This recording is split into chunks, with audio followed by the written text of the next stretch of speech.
So this is a bit strange. Apparently, for the last God knows how many years, there's been a television show called Mythic Quest that I had no idea existed. Apparently, this is a show all about video game developers, a comedy series. It has some of my favorite people in it. I just never knew about it. It does look like it's going to be canceled soon, which is unfortunate, but it's better that I learn about this later rather than never, right?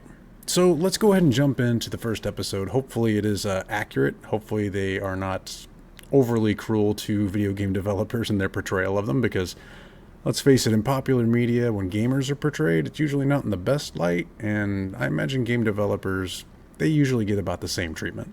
So, without further ado, let's jump right into Mythic Quest Season 1, Episode 1, and maybe opine a little bit on how accurate it is. MQ, my intention wasn't to just build a game. I wanted to build a world, and Raven's Banquet is the next step. I gotta say, I like the look of the office. It looks pretty, like a pretty accurate portrayal of a game dev studio. Like the combination of a serious business office and a 12-year-old's bedroom. So yeah, it's pretty accurate. And when we think of visionary world-building artists, instead of just Spielberg, Lucas, and Cameron, why not think Grim? I'm sorry, I gotta stop. What is this? It's a commercial for the game. All right, so yeah, you know what? I've been in a few interviews before where, let's say, a design candidate or something like that will, they'll bring their sizzle reel and talk about, their career, and that's great. Bring your sizzle reel. Now's your chance to sell yourself. But we have had a few gild the lily a little bit too much.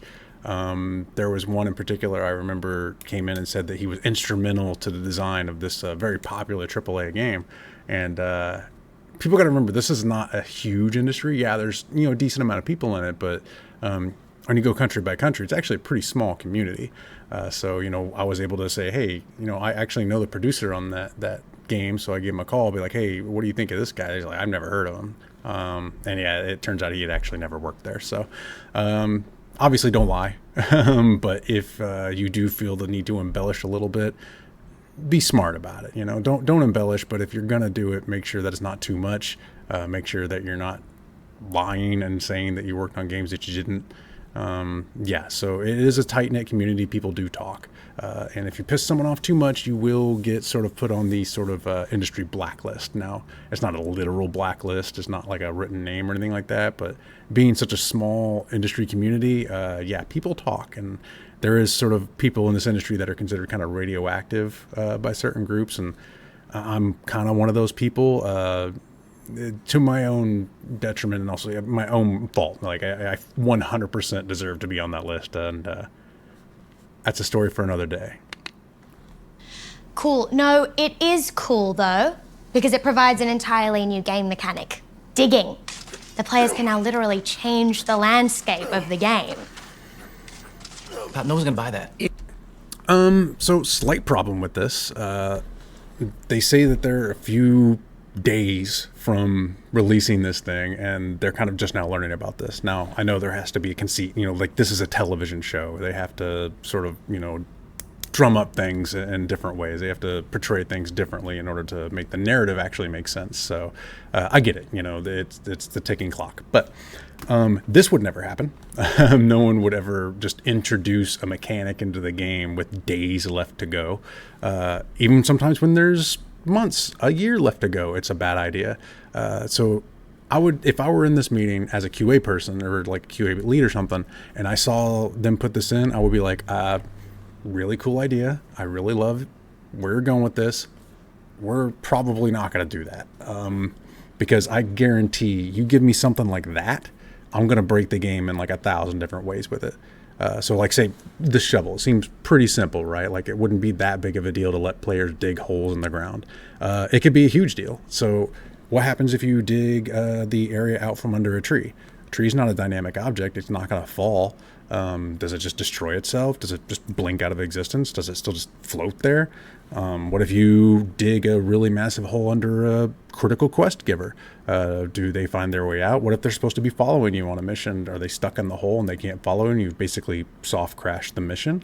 What happens if you are able to dig players in there and they can't get out, and they get stuck? Sure, in most MMOs there's a stuck command, but that's not something that you want to have to be super relied upon. And what if you dig a giant hole under a building? Most buildings aren't static objects. This is Red Faction. It's not going to fall apart and have great destruction. It's just not a good idea to introduce a mechanic quite like this so late in development. But I would not do this. It seems like a bad idea to introduce a mechanic like this late in development. It's just not going to happen. Hey, testing QA. Having another meeting without us? Such bullshit. Why don't they want our opinions? We only play this game like 24 hours a day. I know, isn't it great? Yeah, it's great, but it's just like, we're so much more than just logging bugs all day, Oh, come on, Rachel. We've only been working here for like 6 months. Yeah, but I mean... Okay, so I don't hate the portrayal of QA here. It's a little weird that they're only showing 2, because, on a project like this, you would have hundreds of QA people. But I get it, like that. They can't afford to have hundreds of people in a room, shooting them all the time. That'd be very expensive. So I guess it's two testers here.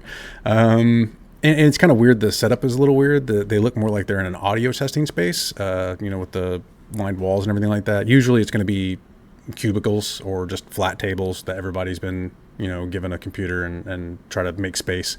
QA is I don't hate the way that they're portrayed here, but there being 2 of them, and the senior tester here brings up a good point that I always try to tell new testers is, if you want to get in and start, contributing ideas and stuff like that, I get the exuberance, but maybe just sort of hole up a little bit, because when you're hired for a job in the game development community, you need to do that job. They need you to be excited to do that job and really work hard at it. And I know a lot of people that enter QA and say, this is just sort of my pit stop on the way to design or, programming or production or being a design director or what have you.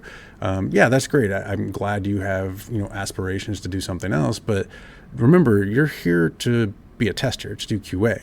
That's what you need to be your main focus. That's what needs to be your passion. And QA is a decent career. I wish it got a little better, compensation, but that's actually a different topic altogether, in my opinion. I think that needs to be standard, but I'm getting off topic. Anyway, if you get hired for QA, do QA.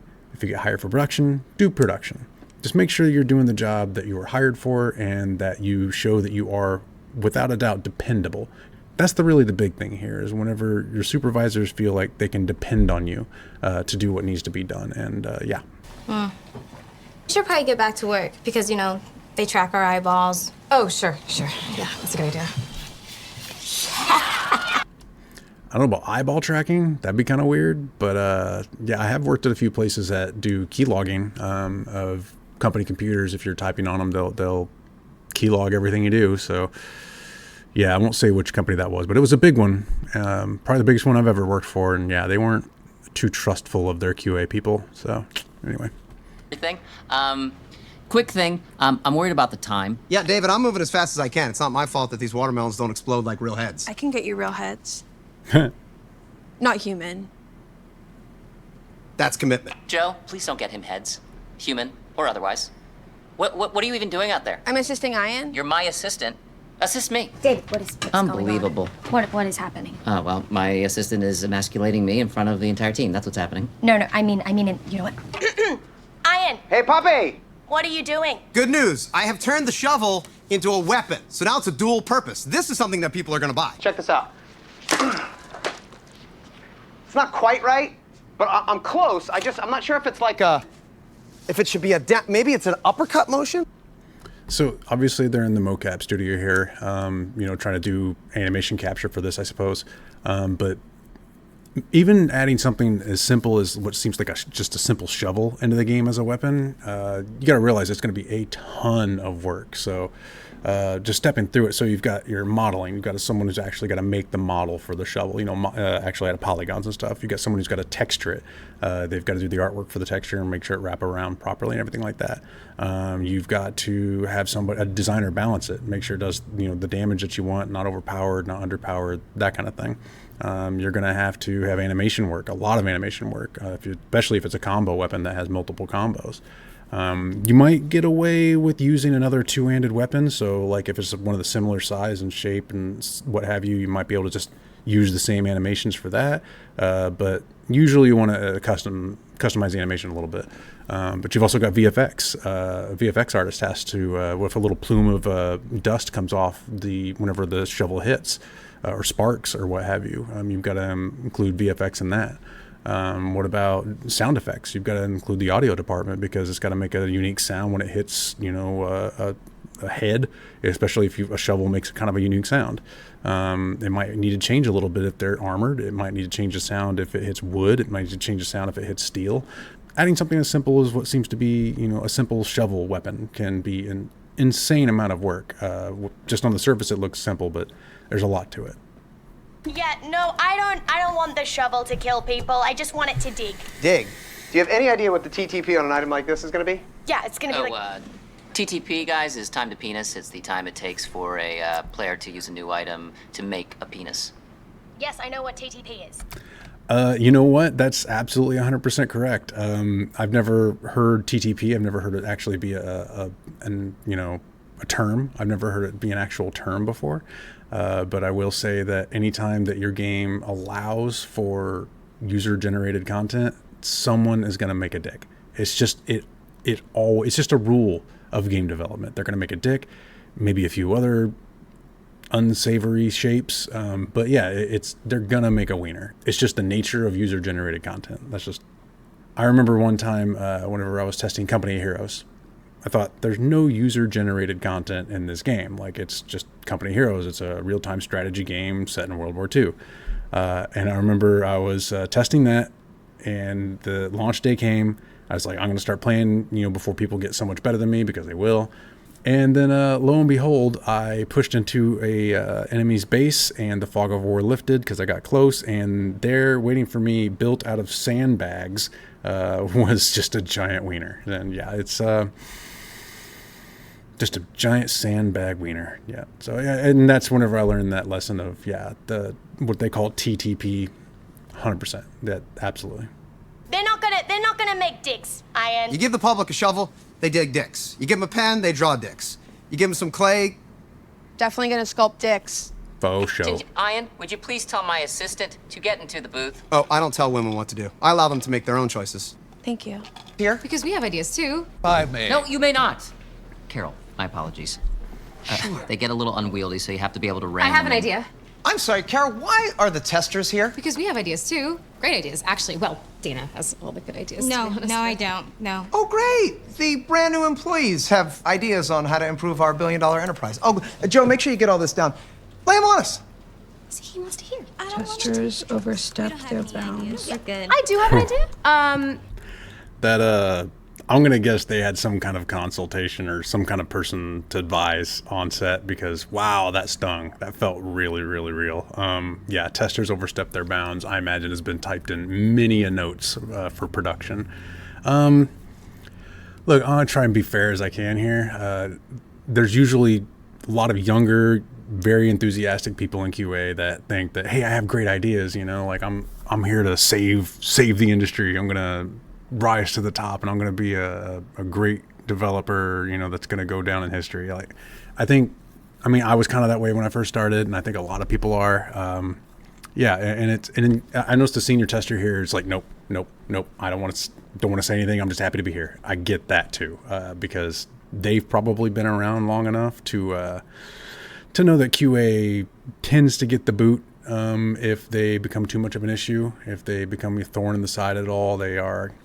And yeah, that it happens. And Ashley Birch's character here hasn't learned that lesson yet, it appears.